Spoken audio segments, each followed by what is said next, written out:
The very next day after Nintendo's new system was shown off at a conference live streaming from Japan, the Switch was available to play for the first time in the UK at a premiere event at the Eventim Apollo in Hammersmith, London. Last time I was here I was watching Dylan Moran. Pretty good.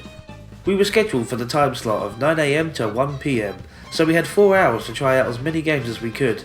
Arriving just before opening time, we encountered a huge crowd itching to get in.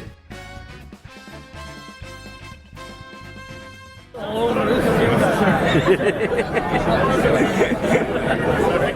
want to be a cameraman. I don't know what you're saying! As we first walked in with our newly acquired Switch branded lanyards, there were glass cabinets featuring Nintendo's history of consoles and handhelds from the Game & Watch to the Wii U. There was even a Game Boy Micro. No Virtual Boy in sight though. What's going on? As we walked into the main theatre hall, a booming voice introduced us to what was in store. Ladies and gentlemen, boys and girls, welcome to the Nintendo Switch UK premiere.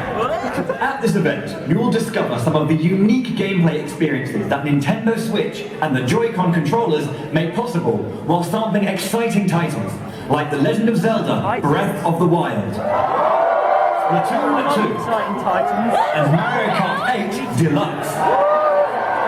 You'll also be able to try brand new Nintendo franchises, 1-2 Switch, Snipper Clips, and ARMS.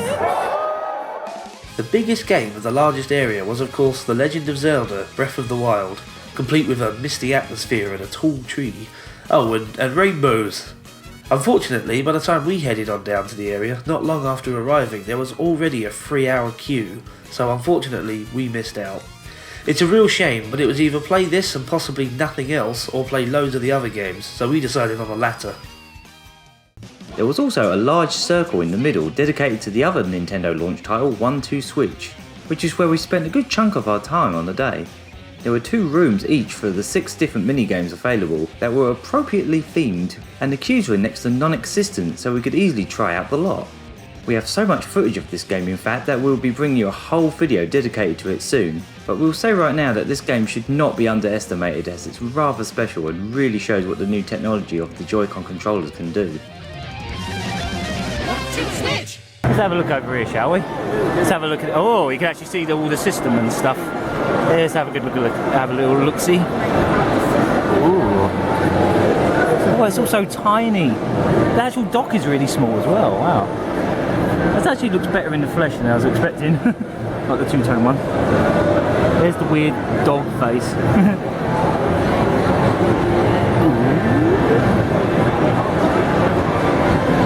That's the name, Nintendo Switch. So when they're going to put Sonic Switch on it, you know, my game. In here they have a bunch of expensive equipment and stuff just to take some like sexy photos of the hardware.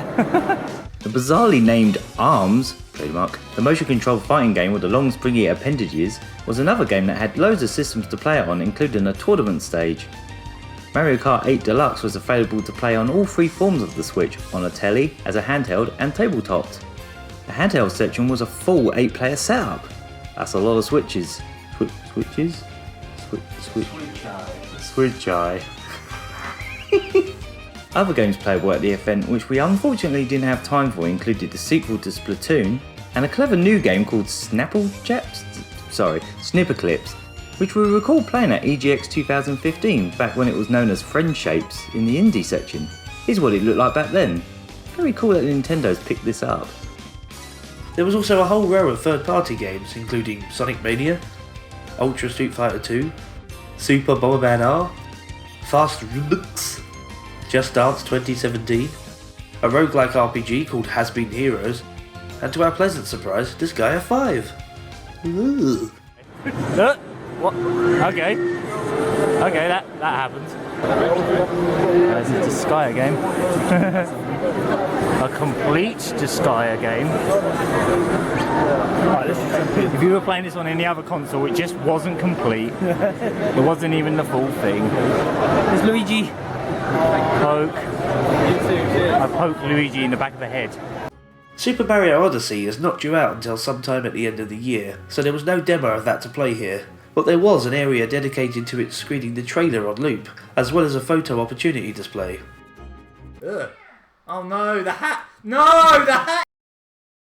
He's done the train! So as we left, we got this beautiful little box with a little pin badge in it. Look at the box! Look at the box. It's around the box, so in the box, on the box. It's just shaped like a square mushroom.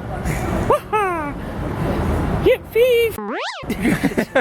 There we go, little metal badge. That's It cool. dropped an eBay value. It's very nice. It's Yeah. pretty good. Apparently you had to get stamps to do it, but then they were just giving them out anyway. Yeah. It's alright. That whole gimmick was just yeah. We savagely We got this underestimated. good lanyards as well.